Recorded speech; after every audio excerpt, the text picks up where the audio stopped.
మలయాళ super star Mohan Lal ప్రధాన పాత్రలో పృథ్వీరాజ్ సుకుమారన్ దర్శకత్వంలో రూపొందిన L2 ఎంపురాన్ సినిమా మార్చి 27న ప్రేక్షకుల ముందుకు రాబోతుంది. సూపర్ హిట్ మూవీ లూసిఫర్ కు కొనసాగింపుగా ఈ చిత్రం రూపొందింది. ఈ చిత్రాన్ని తెలుగులో స్టార్ ప్రొడ్యూసర్ దిల్ రాజు విడుదల చేస్తున్నారు.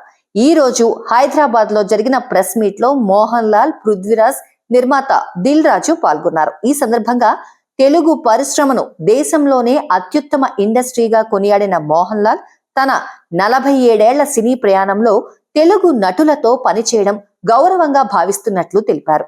L2 ఎంపురాన్ కోసం 2 సంవత్సరాలు కష్టపడ్డామన్నారు. ఇక తెలుగు ప్రేక్షకులతో తనకు ఎప్పుడూ ప్రత్యేకమైన అనుబంధం ఉందని, సలార్ తర్వాత మరింత దగ్గరయ్యానని పృథ్వీరాజ్ ఆనందం వ్యక్తం చేశారు. లూసిఫర్ విజయం తర్వాత రెండో భాగం ఎంపురాన్ని గ్రాండ్ గా రూపొందించామని, టికెట్ బుకింగ్స్ కి వస్తోన్న స్పందన చూసి మూడో భాగాన్ని కూడా నిర్మించాలి అనుకుంటున్నట్లు పృథ్వీరాజ్ తెలిపారు. దిల్ రాజు మాట్లాడుతూ ఈ సినిమాను తెలుగులో విడుదల చేస్తున్నందుకు సంతోషాన్ని వ్యక్తం చేశారు.